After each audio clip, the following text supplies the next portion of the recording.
ने भी देखा है, फिर भी जज साहब ने उनके ऊपर दया करते हुए उनको जमानत दी। एक रेप विक्टिम के ऊपर उनको दया नहीं आई, लेकिन उस रेपिस्ट के ऊपर उनको दया आ गई। उनको तो शर्म करनी चाहिए।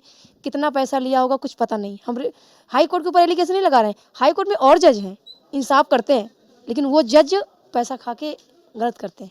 आए हैं एक व्यक्ति जो हत्या और गैंग रेप का दोषी पाया जाता है, जो उम्र कैद की सजा काट रहा था, वो 6 साल में रिहा हो जाता है, 6 साल में उसको बेल मिल जाती है। ये कौन सा न्याय है? क्या इस देश में बेटियों के लिए न्याय होगा? क्या इस देश में बेटियों के लिए कोई जगह है? और जो बांग्लादेश में घटना हुई वो बिल्कुल ही बर्दाश्त के काबिल नहीं है, लेकिन जो बांग्लादेश की घटना से छाती पीटने वालों पर आज सवाल है, जो छाती पीटे जा रहे, छाती फाड़ रहे अपनी बांग्लादेश की घटना को लेकर। यहाँ तक कि उत्तर प्रदेश की सरकार भी जो है सदन पर बांग्लादेश के मुद्दा उठाते और उनकी मदद करने की बात करते, लेकिन वही मुख्यमंत्री जब इस देश की बेटियों के साथ बलात्कार होते और उन बलात्कारी जो आरोपी है उनको कोर्ट जमानत दे देते हैं, वहीं पर बिहार में किसी मुसलमानों की पीट पीट कर हत्या कर दी जाती सिर्फ मुसलमान होने पर, तो उस पर मुख्यमंत्री की जो है दिल नहीं पसीजते हैं।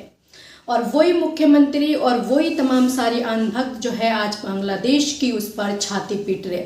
जो बांग्लादेश में हुआ ऐसी घटनाओं को जो है बिल्कुल बर्दाश्त नहीं करी जाएंगे, लेकिन इसके अलावा जो देश में हमारी खुद की देश में इस तरह की घटना हो रहे, नाम पूछ पूछ कर धर्म पूछ कर लोगों को मारे जा रहे, बहन बेटियों की बलात्कारियों को जो है कोर्ट से जमानत मिल रहे, उस पर भी तो सवाल खड़े होनी चाहिए, उस पर भी सरकार पर सवाल उठानी चाहिए।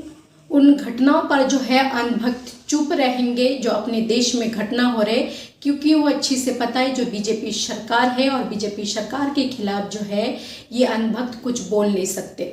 और क्यों नहीं बोल सकते ये सबको पता है। बीजेपी विधायक के ऊपर हत्या और रेप की जो है आरोप है, जिनको उम्र कैद की सजा सुनाई गई थी, जिनकी आरोप जो पीड़िता है उनकी पूरी परिवार को ख़त्म कर दी गई, जिनमें से उनके पिता को थाने में पीट पीट कर हत्या कर दी जाते। उनकी चाचा जब कोर्ट पहुंचते हैं तो उसकी चाचा को भी जो है ट्रक से टक्कर मारकर चाचा की भी जो है हत्या हो जाते हैं। तो ऐसे उनके परिवार खत्म हो जाते हैं। जिस लड़की के साथ, जिस बेटी के साथ, इस देश की बेटी के साथ बलात्कार होते, गैंग रेप होते हैं, उसके पूरा परिवार खत्म हो जाते।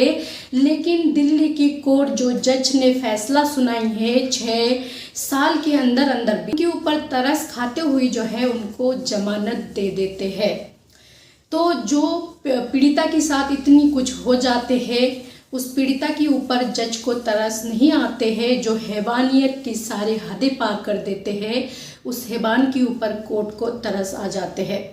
क्या इस देश के लोग कोर्ट पर भरोसा करेंगे? अगर जज का इस तरह की फैसला आते हैं और वो भी ऐसी हैवानों पर दया आ जाते हैं, तो क्या इस देश के लोग कोर्ट पर आप भरोसा करेंगे? जिनको आंख बंद कर कोर्ट के फैसले पर भरोसा है। बीजेपी विधायक है जिनकी उम्र कैद की सजा तय हुई थी, वो 6 साल के अंदर अंदर दिल्ली की हाई कोर्ट जो है उनको उनके ऊपर दया खाते हुए उनको जमानत दे देते 6 साल के अंदर अंदर, जिसके चलते पीड़िता की परिवार जो है इस वक्त रोड पर आ गए और उनका कहना है जो मेरी पूरी परिवार डरा हुआ है, हमें जान की खतरा है, अगर ये शख्स बाहर आ जाते तो हमारी जान को खतरा है।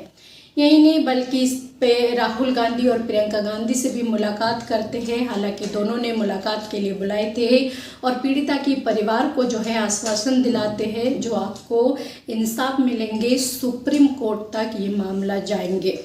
अब ये मामला जो है सुप्रीम कोर्ट तक जाएंगे, लेकिन कितनी ज़्यादा एक पीड़िता के परिवार को इंसाफ के लिए जो है ऐसे हैवानों को जेल के अंदर डालने के लिए जो है सड़क से लेकर कितना ज़्यादा जो है संघर्ष करने पड़ते, जब जाके जो है उनको इंसाफ मिलते हैं।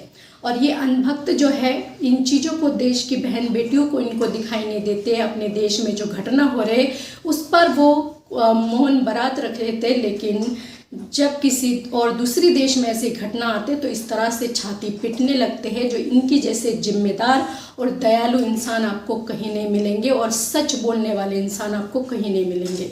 इस तरह से दिखाते, लेकिन एक बेटी की बलात्कार जो है जेल से बाहर आ जाते हैं, जिनको 6 साल के अंदर अंदर जमानत दे देते, सज़ा जितना तय हुई थी उससे पहले बाहर आ जाते, इस पर आज कोई सवाल नहीं उठा रहे।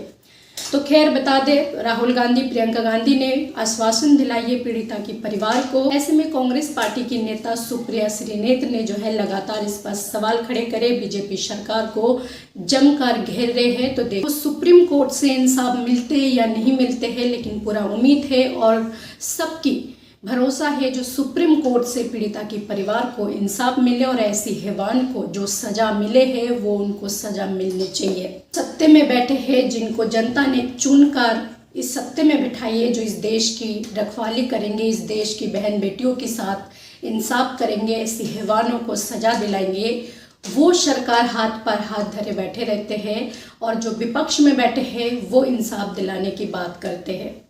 ऐसी जो बिल्किस बानो की केस, जिनकी आरोपियों को उम्र कैद की सज़ा सुनाई थी, उनको भी जो है जमानत मिल जाते हैं और उनको फूलों की माला और मिठाइयों से स्वागत करने वाली सरकार पर आप क्या कहेंगे? उस पर भी जो है अंधभक्त खुश हो जाते हैं क्योंकि वो एक मुसलमान की बहन थी। इसी में विपक्ष पार्टी जो है इस पर भी लगातार सरकार को जब जमकर घेरते हैं तो वापस से सुप्रीम कोर्ट फैसला सुनाते हैं, जिनकी जितनी सजा तय हुई थी वो उतना ही सजा काटेंगे। ऐसी इस देश की सरकार है। सरकार बहन बेटियों की बात करते हैं, बेटी बचाओ बेटी पढ़ाओ की नारे लगाते हैं और हर एक चलने वाले वाहन पर जो है नारे लिखवाते, अगर नहीं लिखेंगे तो चालान काटेंगे। और वही सरकार जो है अपने नेता द्वारा बेटियों के साथ बलात्कार होते, उन्हीं के नेता इन बहन बेटियों को नोचते हैं तो उनको जमानत मिल जाते हैं। तो क्या कहना चाहेंगे ऐसी सरकार के बारे में और जो इस पर सवाल नहीं उठा रहे ऐसे लोगों के बारे में? सबसे पहले आप उनके बयान सुनिए, सुप्रिया श्रीनेत और पीड़िता के। आए हैं एक व्यक्ति जो हत्या और गैंग रेप का दोषी पाया जाता है, जो उम्र कैद की सजा काट रहा था, वो 6 साल में रिहा हो जाता है, 6 साल में उसको बेल मिल जाती है। ये कौन सा न्याय है? क्या इस देश में बेटियों के लिए न्याय होगा? क्या इस देश में बेटियों के लिए कोई जगह है? और जब वो बेटी और उसकी मां, और सबको पता है कि उस बेटी के साथ क्या क्या हुआ, गैंग रेप ही नहीं, उसके पिता की, उसके चाचा की हत्या हुई, जिसके दोषी पाए गए हैं कुलदीप सिंह सेंगर। जब वो बेटी और उसकी मां शांतिपूर्ण तरीके से बैठकर इंडिया गेट पे प्रदर्शन कर रहे थे तो उनको जिस बर्बरता से, जिस नृशंसता से दिल्ली पुलिस घसीट रही थी, ये तमाचा है एक सभ्य समाज पर। मेरी अपील है कोर्ट से कि इसका स्वतः संज्ञान ले और इस मामले को पलटे। किसी भी कीमत पर इतने संगीन आरोपी, इतने संगीन आरोपों का जो जुर्म तय हो गया है, जो दोषी है, वो रिहा नहीं हो सकता। एक औरत होने के नाते, एक महिला होने के नाते, एक मां होने के नाते मैं अपील करती हूं कि इस मामले पर पुनर्विचार कोर्ट को बिल्कुल करना चाहिए। आप ये सोचिए कि जैसे हम बहुत दुख में हैं और मुझे बहुत आहत हो रही है, और ऐसे रेप केस में एक रेप के आरोपी को जमानत मिल जाती, सज़ा को रोकते हुए, अपील को रोकते हुए, निलंबित रहते हुए। ये देश का पहला ऑर्डर है और परिवार को मैंने तो ख़त्म ही कर दिया। दुनिया देख रही है, कोर्ट ने भी देखा है, फिर भी जज साहब ने उनके ऊपर दया करते हुए उनको जमानत दी। एक रेप विक्टिम के ऊपर उनको दया नहीं आई, लेकिन उस रेपिस्ट के ऊपर उनको दया आ गई। उनको तो शर्म करनी चाहिए। कितना पैसा लिया होगा कुछ पता नहीं। हम हाई कोर्ट के ऊपर एलिगेशन नहीं लगा रहे हैं, हाई कोर्ट में और जज हैं, इंसाफ करते हैं, लेकिन वो जज पैसा खा के गलत करते हैं।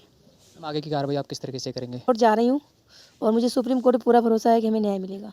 आपने कल राहुल गांधी से भी मुलाकात करी थी, उन्होंने क्या कहा? वो मुझसे सामने से मिले, हमने मिला। हम तो प्राइम मिनिस्टर से भी टाइम मांग रहे हूँ, प्रधानमंत्री से भी टाइम मांग रहे हूँ, मुख्यमंत्री से भी टाइम मांग रहे हूँ मिलने का, राष्ट्रपति महोदय जी से मिलने का टाइम मांग रहे हूँ। हमसे मिले ताकि मैं अपनी दिल की बात बता सकूँ, मेरे साथ अन्याय हुआ है और हमें न्याय दिलाए।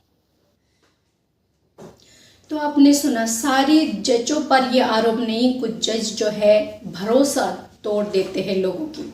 जो लोग आंख बंद कर कोर्ट पर भरोसा करते हैं, ऐसी जज होते हैं जो ऐसी फैसला देकर लोगों की भरोसा तोड़ देते हैं।